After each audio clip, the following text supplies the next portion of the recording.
Hey guys, let's go to problem 14, okay? So 2x plus 7. 2x plus 7 equals 15.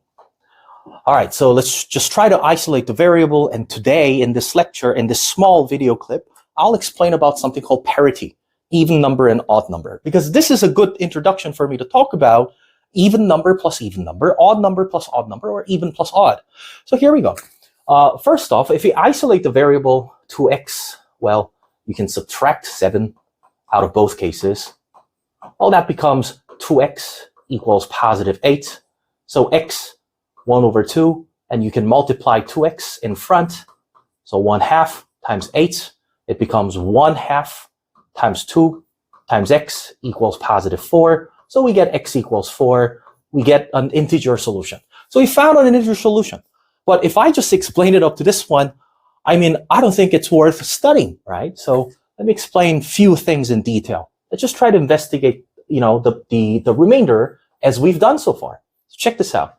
If I look at 2x plus 7, well, if I divide it out by 2, well, that becomes x plus 3 plus 1. We get the remainder of 1, okay? We get the remainder of 1 when we divide 2x plus 7 by 2. So what about 15 though? 15, well, we get 2 times 7 plus 1. We have the same remainder. As you can check, those remainders are all same, right? So that's because, due to this, perspectives or properties, we get x equals 4.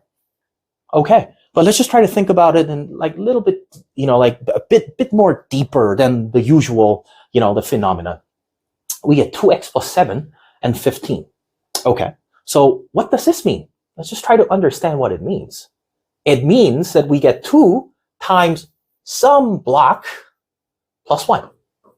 That little block tells us that this is going to be even number for sure.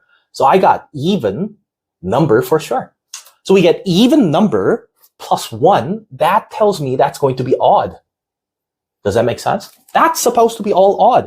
All right, so what happens with 15? We know that's already odd.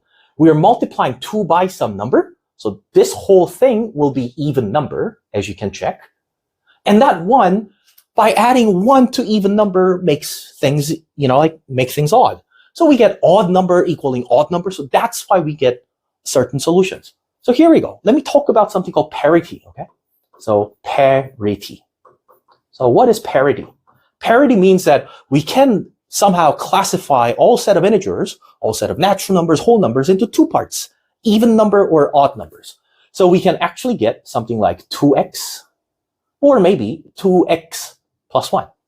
We can actually write it 2x and 2x plus 1. Now, if I write it something like 2 times something, that means that we get even number for sure, okay? But what about 2x plus 1? We usually get odd number for sure, okay? So what do I need to learn about those even and odd? Probably it's going to be better off if we just highlight those 4 parts. We can actually have even plus even, which results in even, okay? What about odd plus odd? Well, we can get even as well. What about even plus odd? Well, we get odd for sure, and that's what we just found out. What about odd plus even? Well, we also get odd. So we just found out some properties about even numbers and odd numbers, which is known as parity, and that shall be it.